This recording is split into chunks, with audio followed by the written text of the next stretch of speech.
I'm not out on the Travis Hunter thing, by the way. Like, I think he's one of the top. I mean, I'll just say it. He's a top 5 player in this draft, but I think he really is one of the best players. Now, last year, when it was Drake May or Marvin Harrison, I was Drake May all the way. And I do think that the Patriots do have needs, but they also just need better players. And Travis Hunter is one of those. So I will not dismiss that if Travis Hunter is available at 4, that they wouldn't take him. But Chad Graff, the blueprint, Mike Vrabel, etc., it might be best for this team to build in the draft from the trenches, and I'm fully on board with it. I'm just trying to tell you I'm not dismissing the fact that if Hunter's there, they might still look at him. Which brings up my next take. What happens with the Patriots and with the number 4 pick, and has the draft situation now changed? I mean, the Patriots said they're willing to hear other teams' offers for the number 4 pick, but they did last year. And just remember, the Giants wanted Drake May. They would have moved up and given our first-round pick next year, but they got Drake May. That was reported.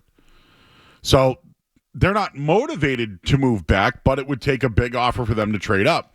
Now, I think with all these quarterbacks that could be on the board here, the Patriots are in a really good spot. If they want offensive or defensive line, they can move back a little bit.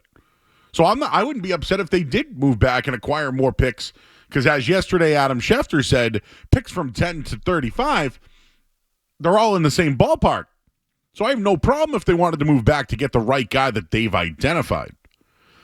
But the more likely scenario is that, these quarterbacks at the top, Cam Ward, Shedeur Sanders, do they fall out of the top 3?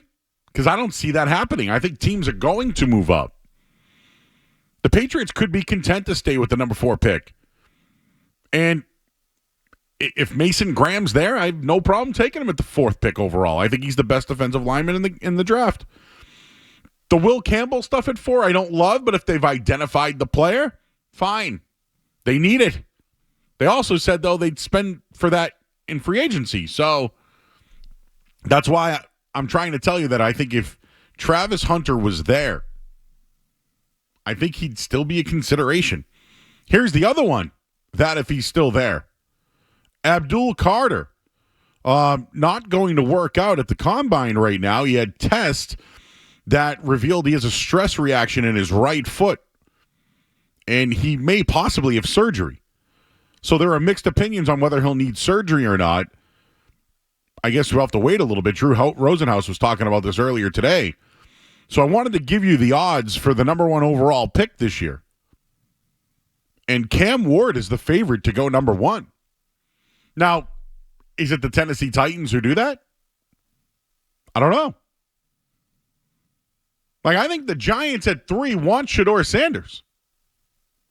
And Josh, our intern, big Giants fan, is no. I can see him out of the corner of my eye.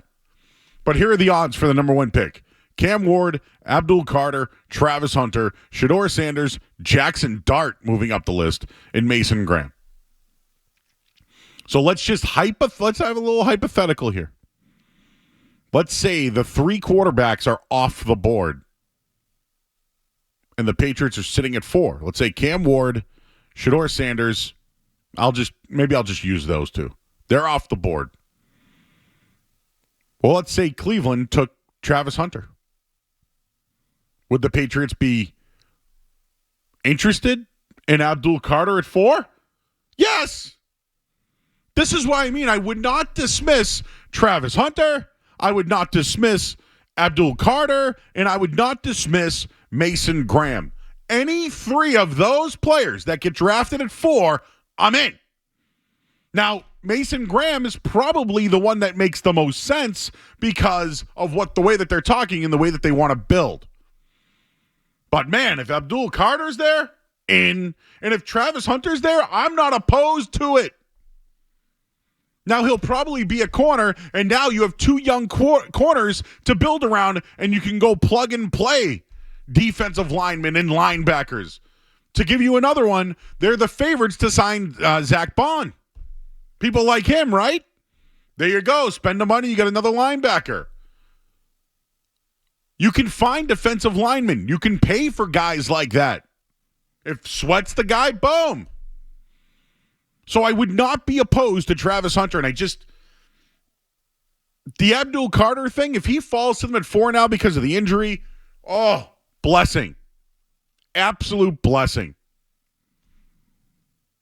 But I think the key to this draft is what Cleveland does. I really do. Like, do they go after another quarterback?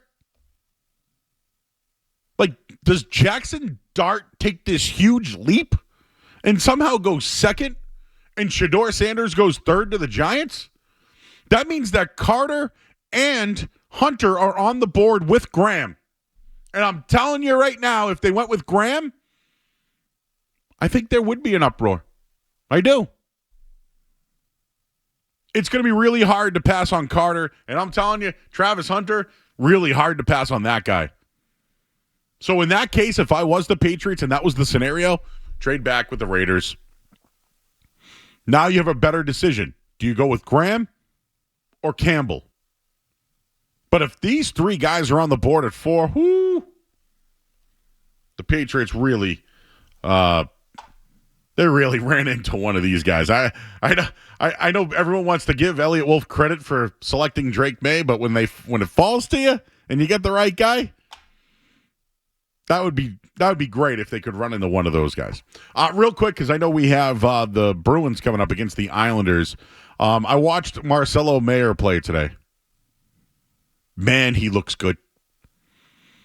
I'm kind of glad that everything I've heard about the kid was he's hurt. He's probably going to be a left fielder. Like I've heard a lot of just negative things about the guy. Yet he's one of the top prospects in baseball. Today, ho-hum, 3 for 3. Had a home run, had a blooping double that I really liked. Kid looks legit, man. And I know I've heard a lot about Campbell. I've heard a lot about Roman Anthony. Don't forget about this Marcelo Mayer kid. I think he could be the next shortstop. Maybe he is the next third baseman. I don't know. Kid looked legit today. Campbell's looked good, too. I know Roman Anthony's had a little bit of a setback with the arm thing, but, man, they got something here with these 3 guys. The other thing I wanted to mention on the Red Sox, it sounds like Rafael Devers is probably going to take grounders for the first time tomorrow. So it's been Bregman that's been playing at third. But Devers dealing with the shoulder injury. He's now going to get some throws in maybe this weekend and play in a game next week. But they were together, working together today. And starting to get a little excited.